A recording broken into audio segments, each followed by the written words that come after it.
قدر والا فیض یاب ہوتا ہے، بے قدر نقصان اٹھاتا ہے، یاد رکھیں۔ حضرت خواجہ نظام الدین محبوب الہی رحمۃ اللہ علیہ کے خلیفہ تھے حضرت امیر خسرو، بلکہ محبوب تھے۔ کبھی کبھی خلیفے اور محبوب میں بھی فرق ہوتا ہے، بلکہ محبوب تھے حضرت امیر خسرو رحمۃ اللہ علیہ۔ تو بادشاہ کے وزیر تھے، تو بادشاہ نے کہا ایک دفعہ کہ میرے لیے دعا تو کراؤ، دلی کے حالات ذرا خراب ہے۔ تو کہنے لگے میں نے کبھی نہیں کہا دعا کے لیے، میں نہیں سفارش کرتا، آپ خود کسی کو بھیج دیں۔ نے مجبور کیا تو کسی اور آدمی نے کہا حضور انہوں نے کئی دفعہ خواجہ امیر خسرو سے دعا کے لیے کہا ہے بادشاہ نے، تو یہ آپ کو کہتے نہیں، تو آپ دعا کر دیں۔ تو حضرت خواجہ نظام الدین صاحب کہنے لگے بادشاہ سے کہو میں نہیں تیرے لیے دعا کرتا، دعا کرانی ہے تو حضرت ابو علی قلندر کے پاس پانی پت جائے، وہ دعا کریں گے تو حالات صحیح ہو جائیں گے دلی کے۔ حضرت امیر خسرو نے جا کے بتا دیا کہ وہ کہتے ہیں وہاں سے دعا کراؤ، ادھر سے۔ کہنے لگے پھر تو نہیں جانا ہے؟ تو حضرت امیر خسرو کہنے لگے جی مجھے کسی اور کا رستہ آتا ہی نہیں، میں نے نہیں جانا۔ تو کہنے لگے اگر میں حکم کرا دوں تو کہا حکم کا میں پابند ہوں۔ حکم ہو گیا حضرت خواجہ نظام الدین صاحب کی طرف سے کہ جاؤ پانی پت۔ حضرت امیر خسرو گئے حضرت ابو علی قلندر کے پاس، ان سے جا کے دعا کرائی۔ پانی پت بڑی دور ہے دلی سے، دعا کرائی تو کہا بادشاہ سے کہنا حالات صحیح ہو جائیں گے، اور جب صحیح ہو جائے نا تو پھر میرے پاس آئے، صحیح ہو جائیں تو۔ دعا کی تو اگلے دن ہی معاملات بہتر ہونے لگے۔ ایک ہفتے میں سب چیزیں بادشاہ کے کنٹرول میں آ گئیں، گھوڑے پہ بیٹھا، مٹھائی لی، پھل لیے، پانی پت گیا، حضرت سے جا کے کہا حضور میں حاضر ہوں، کیا بتانا تھا آپ نے؟ آپ فرمانے لگے تو نے دعا کے لیے خواجہ نظام الدین صاحب سے کہا تھا، تو انہوں نے کیا کہا؟ کہ جناب انہوں نے کہا آپ سے دعا کرائیں۔ فرمانے لگے میں دعا کروں جو ہر جمعرات خود خواجہ نظام الدین صاحب سے دعا کرانے جاتا ہوں، ہر جمعرات جاتا ہوں دلی اور ان سے دعا کرا کے آتا ہوں۔ تجھے پتہ یہاں کیوں بلایا ہے؟ یہ بتانے کے لیے کہ تیرے حالات خراب کیوں ہوتے ہیں۔ کہا حضور کیوں ہوتے ہیں؟ فرمانے لگے تیرے حالات اس لیے خراب ہوتے ہیں کہ تو حضرت خواجہ نظام الدین صاحب کی قدر نہیں کرتا، ان کی قدر شروع کر دے، میرا وعدہ ہے تیرے حالات صحیح ہو جائیں گے۔ انہیں قدر چھوڑ دی ہے رب کریم کے بندے کی۔ تیری بغل میں رہتے ہیں نا، ساتھ ہوتے ہیں، تو کہتا ہے وہ تو میری رینج میں ہے، مسئلہ ہی کوئی نہیں، تیرے پاس ہوتے ہیں۔ اور فرمایا انہوں نے وہ دعا کرتے تو اللہ تیرے پہ بڑا فضل کرتا، انہوں نے میرے پاس تجھے بھیجا ہی اس لیے تھا کہ تجھے ذرا قدر پتہ چلے کہ اللہ والوں کی کوئی قدر بھی ہوتی ہے۔ ایسے ہی معام تو میرے بھائی یاد رکھیں، نسبت کا ایک درجہ ہے، نسبت کی فضیلت ہے۔ قرآن مجید فرقان حمید 15واں پارہ اس کا آخری حصہ 16ویں پارے کا ابتدائی حصہ ایک بڑا مشہور واقعہ ہے جناب خضر علیہ السلام اور حضرت موسیٰ علیہ السلام کا،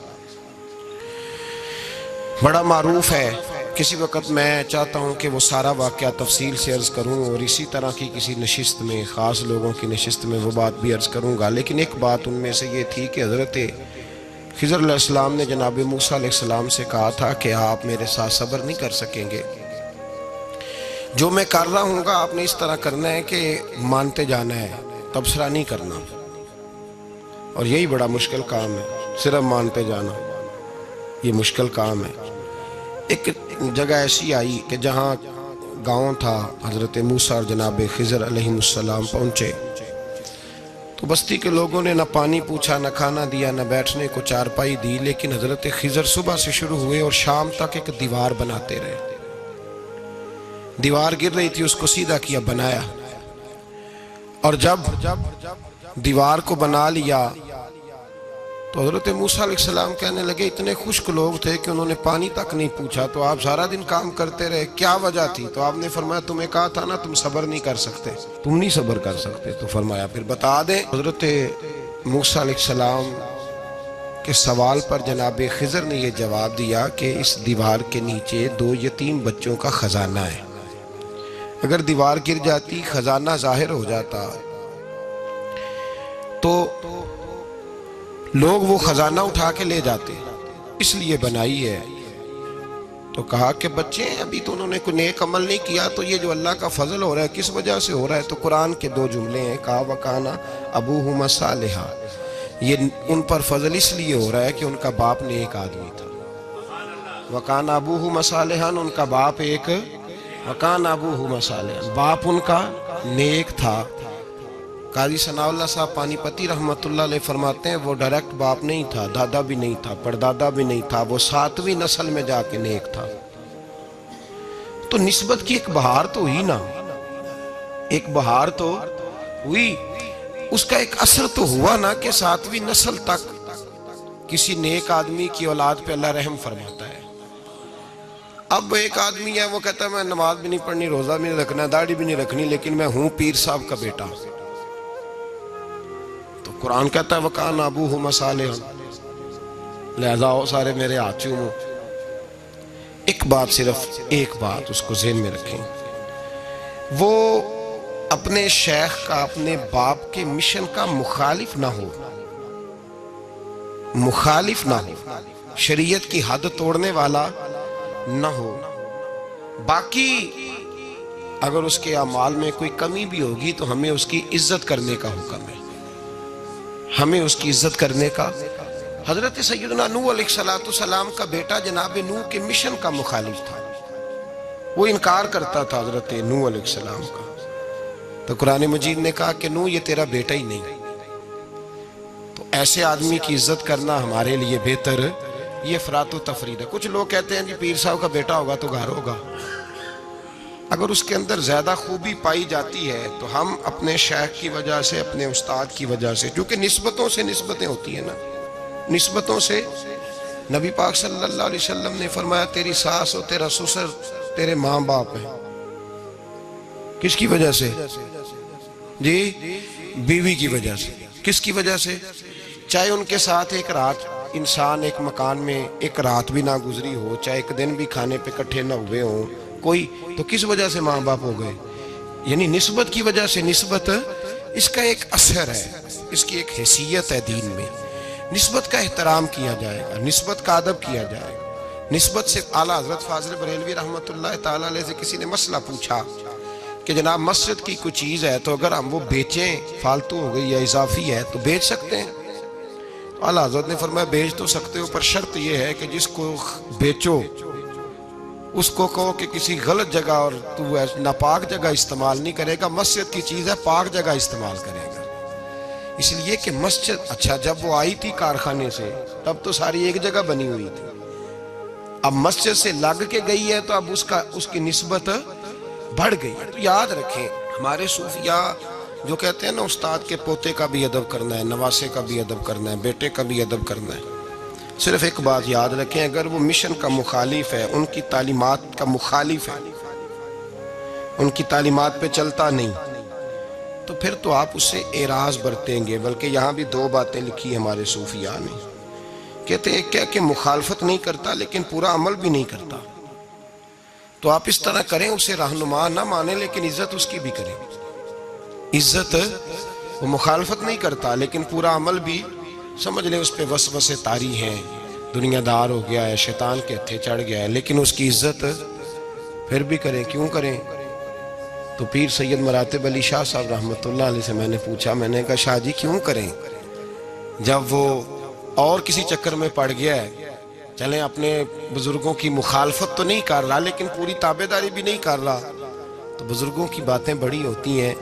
استاد گرامی حضرت شاہ صاحب رحمۃ اللہ علیہ فرمانے لگے بھائی قرآن مجید کا صفحہ اگر کبھی کیچڑ میں لگ جائے نا، اس کو کیچڑ، تو اس پہ پیر رکھ کے نہیں گزرنا چاہیے، سمجھنا چاہیے حالات ایسے پیدا ہو گئے کہ کیچڑ لگ گیا ہے، اس کا حق یہی بنتا ہے کہ اسے اٹھایا بھی جائے، دھویا بھی جائے اور اونچی جگہ پہ رکھا بھی جائے، اس کا ادب کیا جائے۔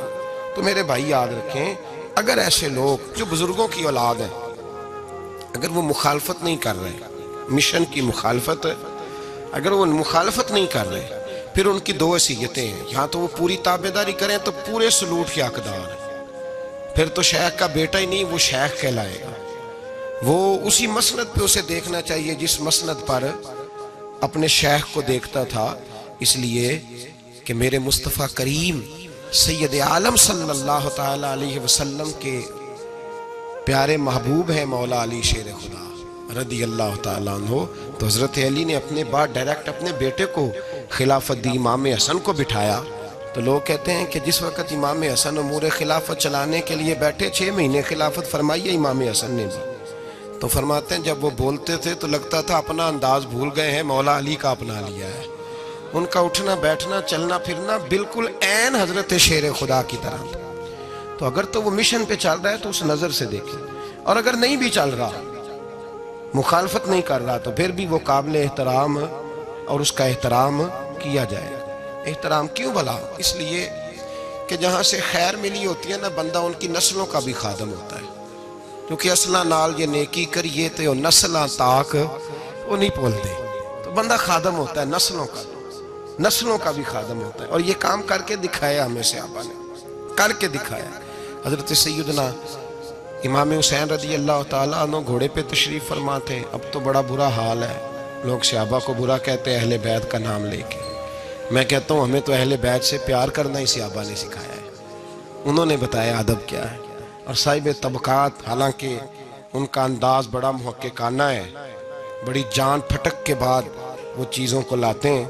وہ فرماتے ہیں کہ حضرت امام حسین کالی سیاہ داڑھی تھی، کوئی بال سفید نہیں تھا۔ جناب ابو ہریرہ بوڑھے آدمی تھے، ضعیف، شاگردوں کا حلقہ تھا، جیسے آپ بیٹھے ہوئے ہیں سامنے تو میں واز کر رہا ہوں تو سامنے سے امام حسین تشریف لائے، آپ ایک جگہ بیٹھ کے حدیثیں بیان کر رہے تھے۔ امام حسین آئے تو تازی بارش ہوئی تھی مدینے میں، تازی چھوٹے چھوٹے حوض پانی کے بنے ہوئے تھے، چھوٹے جو گہری جگہ ہوتی ہیں نا، وہ پانی بھر جاتا ہے۔ تو حضرت امام حسین جیسے ہی زمین پہ پیر رکھا تو پانی کے حوض میں آپ کا پیر چلا گیا، کیچڑ لگ گئی۔ شاگردوں اور مریدوں میں سے اٹھ کے کسی کی دستبوسی کرنا خاصا مشکل ہوتا ہے۔ حضرت سیدنا ابو ہریرہ رضی اللہ تعالیٰ عنہ دیکھ رہے تھے، جو ادھر لوگ بیٹھے تھے وہ نہیں دیکھ رہے تھے۔ حضرت ابو ہریرہ دیکھ رہے تھے، وہ اٹھے، دوڑے گئے اور پھر جا کے اپنے سر سے پگڑی کھولی، اور پھر امام حسین کا پیر جیسے ہی صاف کیا تو امام حسین نے پیچھے کیا، کہا حضور آپ بوڑھے ہیں، میں جوان ہوں، تم آپ میرے لیے عزت کے قابل ہیں، میرے نانا جان کے آپ غلام ہیں، یہ آپ کیا کر رہے ہیں؟ سیدنا ابو ہریرہ رضی اللہ تعالیٰ انہوں نے پیر چھوڑا نہیں، زور سے پکڑ لیا، رونے لگے، کہنے لگے حسین تجھے نہیں دیکھ رہا، میں تو محمد عربی کی نسبت کو دیکھ رہا ہوں۔ تو میرے عزیز یاد رکھیں اس بات کو کہ نسبت ایک حسن ہے، نسبت ایک توانائی ہے، نسبت ایک وقار ہے، نسبت کی قدر کریں۔ اگر اہل اللہ کی کوئی اولاد ہے، حضرت عمر فاروق رضی اللہ تعالیٰ عنہ سیدھے 2+2 کے قائل تھے، کوئی چکر ہی نہیں، بس جو مانتا ہے ٹھیک ہے، نہیں مانتا تو ڈنڈا منگاؤ، سیدھی زندگی تھی۔ لیکن نسبت پر، پیار پر، خلوص پر، وفا پر حضرت عمر کا بھی کوئی سمجھوتا نہیں۔ امام اعظم ابو حنیفہ رحمت اللہ علیہ، امام صاحب سے سند لینے کے لیے لوگ ہزاروں میل کا سفر کرتے ہیں، ہزاروں میل کا۔ اب تو پرائمری ٹیچر بیچارہ جا رہا ہو نا سائیکل پہ، تو اس کا شاگرد لینڈ کروزر پہ گزرتا ہے تو کئی دفعہ استاد پہ دھواں چھوڑ جاتی ہے اس کی گاڑی، اسے پتہ ہی نہیں کہ کتنی قدر والے معاملات ہیں یہ۔ حضرت سیدنا امام اعظم، لاکھوں لوگ، کروڑوں لوگ آج بھی ان کی تقلید کرتے ہیں، امام صاحب کا قول دنیا میں حجت کے طور پہ مانا جاتا ہے۔ آپ کے شاگرد کہتے ایک باغ میں بیٹھ کر ہم کچھ لکھ رہے تھے، بہت ساری کتابیں بکھری ہوئی ہیں چاروں جانب۔ جب آدمی تحریر کرتا ہے نا، جو مصنف کتابیں لکھنے والے ہیں، وہ دنگل کا سما ہوتا ہے، ادھر چیز بکھری ہے، کوئی ادھر چیز بکھری ہے، بڑے ان کے معاملات سخت ہو جاتے ہیں۔ تو کہتے ہیں کہ بڑا بکھرا ہوا سامان تھا، ہم ایک باغ میں بیٹھے تھے، کھلی فضا میں کام ہو رہا تھا، تو بعضوں کا شاگرد بھی بٹھائے جاتے ہیں، حوالے ڈھونڈو تو بخاری دیکھ، تو مسلم دیکھ، بٹھائے جاتے ہیں ساتھ، شاگرد بھی بیٹھے ہوئے تھے۔ تو کہتے ہیں بچے باہر گیند سے کھیل رہے، ایک گیند آ گئی باغ میں، ایک چھوٹا سا بچہ گیند لینے آیا تو امام صاحب اٹھ کے کھڑے ہو گئے، بچہ گیند لے کے چلا گیا۔ اب بچے کھیلتے ہیں تو کتنی دفعہ گیند آئے گی، پھر دوبارہ وہ گیند آ گئی، وہی بچہ پھر آیا، شاید اس کی ڈیوٹی یہ تھی، وہ جب دوبارہ آیا تو امام اعظم پھر کھڑے ہو گئے، وہ تیسری دفعہ آیا تو امام صاحب پھر کھڑے ہو گئے۔ اب شاگرد بیچارے اکتا گئے کہ ہم اتنی مشکل سے نوٹ سیدھے کرتے ہیں، بابا اٹھتا ہے تو کتابیں پھر بکھر جاتی۔ 3-4 دفعہ ہوا تو ایک شاگرد کہنے لگے حضور بس بھی کریں گے تو 100 دفعہ آئے گا، تو آپ بوڑھے آدمی ہیں، گھٹنوں میں درد بھی، آپ 100 دفعہ کھڑے ہوں گے؟ تو امام صاحب فرمانے لگے یہ 1000 دفعہ بھی آیا تو میں 1000 دفعہ کھڑا ہو جاؤں گا۔ کہا کیوں؟ فرمانے لگے اس لیے کہ یہ میرے استاد کا پوتا ہے، یہ میرے استاد کا، یہ ان کا پوتا ہے، تو میں نے وہاں سے خیر لی ہے، میں ان کی نسلوں کی بھی تابعداری کروں گا، وہ جتنی دفعہ آئیں گے میں اٹھ کے، یہ بے مروت سا زمانہ ہے، بے کیف سا، اس میں خشکی ہی خشکی پائی جاتی ہے۔ وہ لوگ جو بیٹھے ہیں دروازوں پر، لیکن نبی پاک صلی اللہ علیہ وسلم نے یہ نہیں فرمایا کہ میری فاطمہ کی بڑی فضیلت ہے، یہ تہجد گزار ہے۔ حضرت بی بی صاحبہ کے لیے یہ لفظ میرے نبی پاک صلی اللہ علیہ وسلم نے کہیں نہیں بیان فرمایا کہ میری بیٹی قائم اللائل ہے، صائم الدہر ہے، یہ بہت بڑی عالمہ ہے، یہ آپ کو نہیں ملیں گی۔ حضور نے فرمایا بس میری بیٹی ہے، الفاطمہ تو بدعت، اس کا کمال یہ ہے کہ یہ میری اور تمہارے لیے اتنا کافی نہیں کہ محمد عربی کی بیٹی ہے صلی اللہ علیہ وسلم۔ فرمایا جس نے اس سے پیار کیا اس نے مجھ سے پیار کیا، جس نے اس سے بغض رکھا اس نے مجھ سے بغض رکھا۔ تو شرف نسبت یہ صوفیاء نے کوئی گھڑ نہیں لیا نظریہ، یہ قرآن کا، حدیث کا، صحابہ کا بتایا ہوا معاملہ ہے۔ قدر ایک قیمتی چیز کا نام ہے، قدر والا فیض یاب ہوتا ہے، اور جو بے قدر ہوتا ہے نا اس کا فیض سلب ہو جاتا ہے۔ جس نے سمجھ لیا نا کہ فلاں چیز میری رینج میں ہے، میں جب چاہوں جیسا چاہوں ویسا ہو جائے گا، وہ گیا۔ اور جس نے کہا نا نہیں میں تو سال کے راہ ہوں، اس کی مہربانی توجہ کر دیتا ہوں، وہ بچ گیا۔ اللہ قرآن مجید میں فرماتے ہیں کہ تم اپنے رب کا ادراک نہیں کر سکتے، تم اسے قید کر سکتے، سوچوں میں آنکھوں میں وہ قید ہو سکتا، اسے مانتے جاؤ، اس کا قرب تلاش کرتے جاؤ، اس کے رستوں پہ چلتے جاؤ، اسے قابو کرنے کی کوشش نہ کرنا۔ یہ جو قابو والا معاملہ ہے نا یہ ٹھیک نہیں، قدر کرنے والے بچ جاتے ہیں، اور یہ ہم نا چکروں میں پڑے رہتے ہیں جس کی وجہ سے نقصان اٹھاتے ہیں۔ اپنے آپ کو سمیٹ کے رکھیں، نظر پر، زبان پر، سوچ کو پابند رکھیں، اور سیدھا سیدھا جب خیر لینے کا ارادہ بندہ کر لیتا تو پھر اللہ اس کے لیے اسباب بھی پیدا کر دیتا ہے، اور جس کی گردن اکڑی رہتی ہے اس کا نقصان ہوتا ہے۔ اللہ ہمیں سمجھنے کی توفیق عطا فرمائے۔